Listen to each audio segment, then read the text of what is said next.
The ruling party, Zanu PF, has celebrated the failure of an anti-President Mnangagwa demonstration in Lusaka, Zambia. Ashperi mushe mure Zimbabwe, makanzo anauya takataura muzora nezuro, tichitaura pamusoro pekuti aiwa Zanu PF iri kupa pressure kuna akaenda ichilema kuti astope ma-anti-Mnangagwa protests aida kuitwa nevanhu vanoshanda kuZambia, South Africa nemamwe neighboring countries munyika yeZambia. Sapinda mashoko ataona inogwa muzara nazo ndobva subscribe like kuti on the bell icon.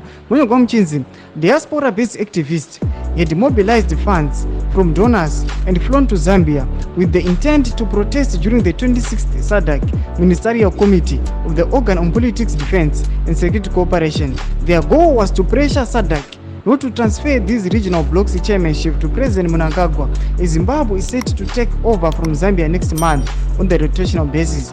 However, the activists' efforts were thwarted by Zambian police, who intervened as they staged a demonstration without proper notification to the authorities.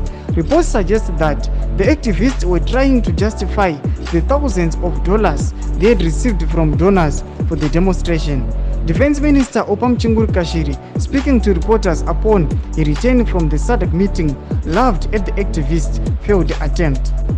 Ndo mashoko andani chikuvigira muzara nhasi tiona kuti aiwa Zanu PF inofara nekuda kwokuti massive protests anga akaplanwa nevanhu vanga vakatorisiva mari donors vakatoita maplacards zvese vatova ready, but the Zambian police yakazongozvidhakwisa nekuda kwepressure yaipa neZanu PF. Tudze mafungiro enyu muri kudii pamusoro penhau iyi, pita mucomment section medu, musaona subscribe, like, turn on the bell icon.